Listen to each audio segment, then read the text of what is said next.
বর্ষবরণ উৎসব বৈশাখী ঘিরে রঙিন পাহাড়। ৩ পার্বত্য জেলা খাগড়াছড়ি, রাঙামাটি ও বান্দরবনে আনন্দ উচ্ছ্বাস। উৎসবের তৃতীয় দিন শুরু হয়েছে মারমা সম্প্রদায়ের ঐতিহ্যবাহী সাংগ্রাই উৎসব। জলকেলিতে মেতে ওঠেন তরুণ তরুণীরা। একে অপরের দিকে পানি নিক্ষেপ করে জীবনসঙ্গী বেছে নেন অনেকে।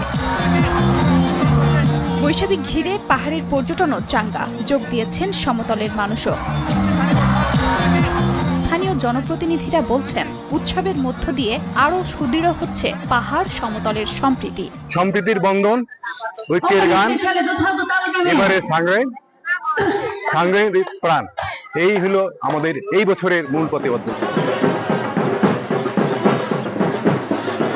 রাঙামাটি জেলা প্রশাসনের উদ্যোগে পৌরসভা চত্বর থেকে বৈশাখী শোভাযাত্রার পর তুলে ধরা হয় ক্ষুদ্র নৃগোষ্ঠীর সংস্কৃতি। পয়লা বৈশাখ মানে বাঙালির আনন্দ। বাংলাদেশের যে ঐতিহ্য নববর্ষে, সেটা এখানে ফুটিয়ে তোলা হয়েছে সুন্দরভাবে। সবাইকে জানাই নববর্ষের শুভেচ্ছা।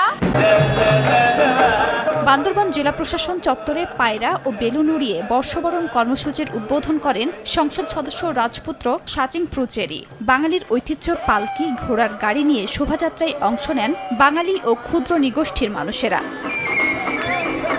খাদিজা স্বপ্না, সময় সংবাদ।